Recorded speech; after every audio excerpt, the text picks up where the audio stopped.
Dimanche 15 octobre 2023, mesdames, messieurs, bonsoir. Bienvenue à toutes et à tous dans cette session d'information sur la télévision Labari. Session que nous ouvrons avec ce commentaire de la rédaction de la télévision Labari sur le départ des troupes françaises installées au Niger depuis 2012. Un départ effectif depuis le début de cette semaine qui s'achève, depuis le mardi en tout cas.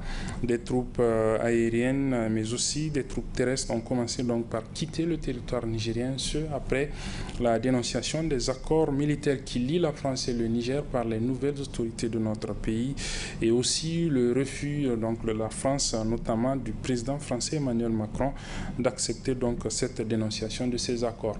Les troupes françaises ont donc commencé à quitter notre pays. Le commentaire est signé Aboubakar Ibrahim de la rédaction de la télévision Labari. Il s'agit ainsi là d'un événement grandement historique que personne ne peut imaginer par le passé et qui marquera génération après génération les filles et fils du Niger, ce grand pays sahélien qui a décidé de se battre pour une souveraineté totale. L'une des forces la plus puissantes en armement et en nombre d'hommes reconnus mondialement, chassée par un des États qualifiés de l'un des plus faibles sur le plan mondial. Venue en clin d'eau sur un territoire qu'elle espérait conquis à jamais, elle repart lamentablement après un long déchirement politique et médiatique entre les deux États. Un véritable exploit qu'il faut en toute bonne justice mettre à l'actif du peuple nigérien sous l'impulsion des nouvelles autorités nigériennes. Cependant, pour parvenir à ces désengagements des bases françaises, il faut savoir que les Nigériens, après bien sûr la suspension des accords militaires, se sont mobilisés de jour comme de nuit devant les entrées de la plus importante base qu'est l'escadrille, privant ainsi les soldats français du minimum vital en bloquant tout approvisionnement. Asphyxiés, les soldats se retrouvant aux abois n'ont eu d'autre choix que d'abandonner l'aventure. À savoir, et c'est pour la petite histoire, qu'avant l'installation des soldats français, l'armée nigérienne était engagée sur pas moins de 3 fronts et avec le peu de moyens, des trop longs comparables à ceux des Français, veiller sur l'intégrité du territoire nigérien, imposer le respect et assurer une tranquillité à tous les Nigériens. Mais depuis l'arrivée des soldats des pays occidentaux dans la France, l'armée nigérienne n'a cessé de prendre des coups face à des individus armés opérant seulement à moto et entraînés à la sauvette. Beaucoup de questionnements ont été posés par les Nigériens pour tenter de savoir d'où proviennent les armes, qui les fournit, par quel canal transitent-elles et pourquoi les groupes armés semblent beaucoup mieux armés après seulement l'arrivée des forces françaises. Ce qui a fortement contribué à favoriser les sentiments anti-présence des soldats français sur le sol nigérien. Et il faut aussi souligner qu'après le départ définitif de ces soldats, il reviendra désormais à l'armée nigérienne sans restriction aucune de veiller sur le peuple nigérien comme par le passé. À savoir aussi que ce convoi est l'une des étapes d'un long processus qui conduira jusqu'à la fin de l'année 2023 à tout au long de son cortège passé sans aucun incident particulier. Invités à faire preuve de retenue et éviter toute provocation pendant le passage du convoi, les Nigériens ont globalement respecté cette directive et n'ont émis que des cris de joie au passage des désormais ex-partenaires du Niger. Le 10 octobre 2023 sera une date gravée en lettres d'or et les Nigériens en seront les témoins. Voilà donc 2 semaines que les élèves nigériens ont repris le chemin de l'école pour l'année scolaire 2023-2024. 2 semaines après, dans certains établissements, les cours ont déjà débuté, comme a pu le constater une équipe de la télévision Labari composée de Nasser Seydou et Sakinatou Gazibo. Débuté le 2 octobre dernier, cela fait une dizaine de jours que les scolaires et encadreurs ont repris le chemin de l'école. De la rentrée à aujourd'hui, l'encadrement se dit satisfait. Nous avons commencé les cours le 2. Précisément le 2, on a fait juste les connaissances, les présentations et l'orientation. Et déjà le 3, les cours ont démarré normalement. En termes pratiques, la rentrée s'est effectivement déroulée. Tout est à jour. Vous avez remarqué, les cours se déroulent, les élèves sont là, les enseignants sont là, le personnel administratif et d'appui, ils sont tous là. Je dirais que la rentrée se déroule normalement, s'est déroulée normalement et les cours ont commencé depuis la semaine passée. Donc aux élèves, je leur dirais d'être surtout assidus aux cours, d'être ponctuels. La rentrée académique 2023-2024 s'est déroulée dans de très bonnes conditions. Nous avions commencé par les préparatifs de réunions de préparation qui se sont bien passées.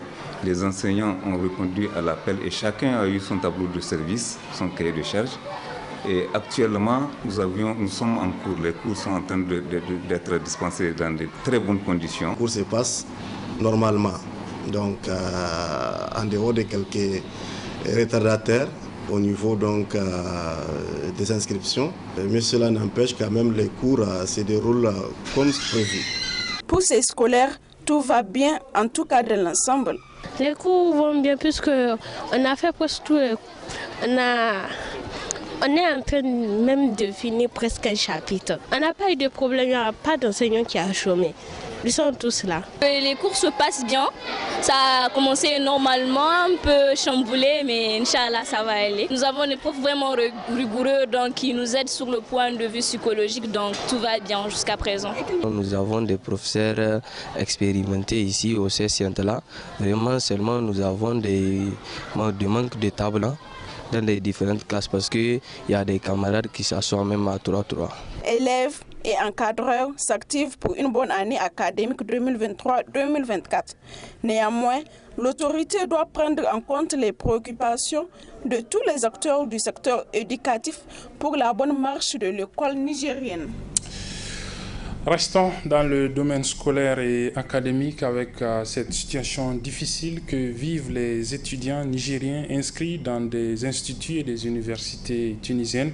Situation difficile due notamment à des problèmes d'ordre administratif au niveau de l'Agence nationale des allocations et bourses ANAB. Les étudiants réunis au sein donc, de la section tunisienne des étudiants nigériens dans les universités ont rendu public à cet effet une déclaration que je propose de suivre. Dénoncer l'ANAB, c'est nous dénoncer nous-mêmes, parce que nous sommes partenaires.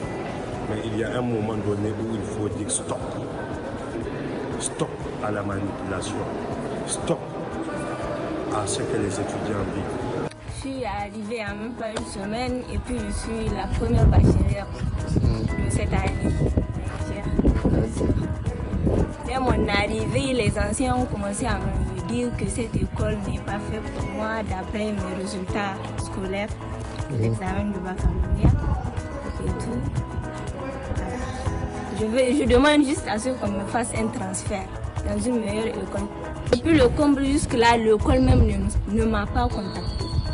Je suis là, je n'ai pas fait ma préinscription, non, mon inscription plutôt. Ce qui m'a le plus touché, ce sont les mensonges que nous ont fait. Parce que moi, avant de venir, je voulais faire la génie civile. Ouais.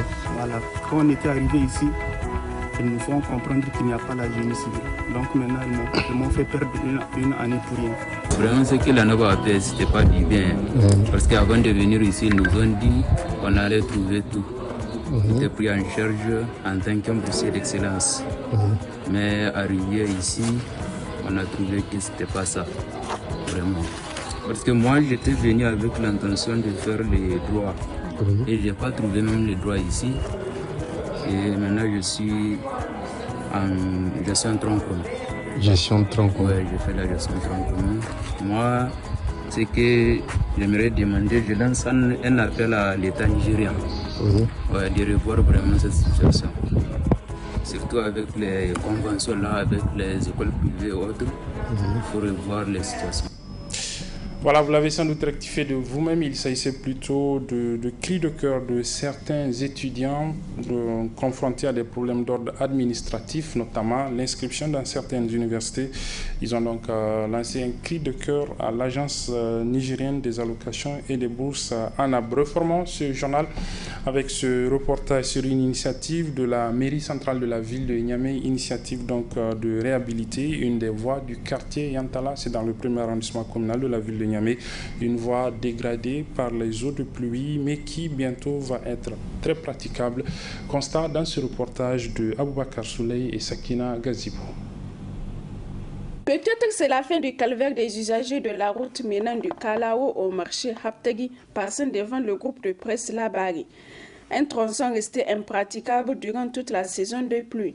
Ces travaux de réhabilitation entrepris par les autorités municipales de la ville de Niamey viennent redonner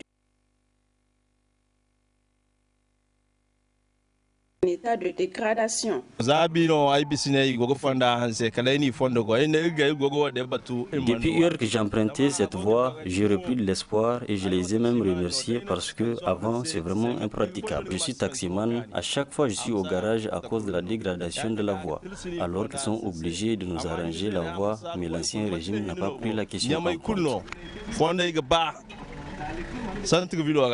Fonda wa hansiyango don gumbo zawar man kai wo bisa kai ma fonda wo kani. Avant même votre arrivée, j'avais remercié les personnes qui ont décidé d'arranger cette voie parce que ça fatigue beaucoup les usagers et nous remercions aimablement cette décision.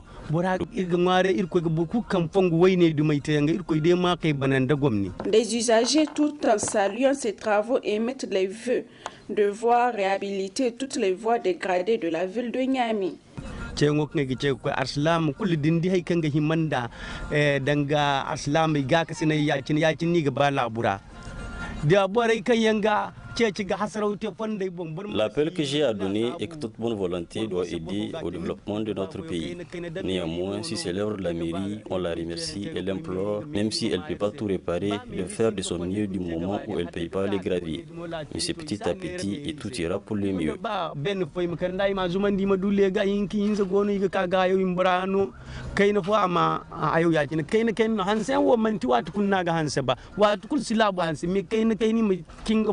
Les travaux de colmatage des voies de Niamey ont été lancés en attendant le démarrage des vastes travaux de voirie de la ville de Niamey, lancés officiellement le 25 juillet 2023 par les autorités du régime déchu.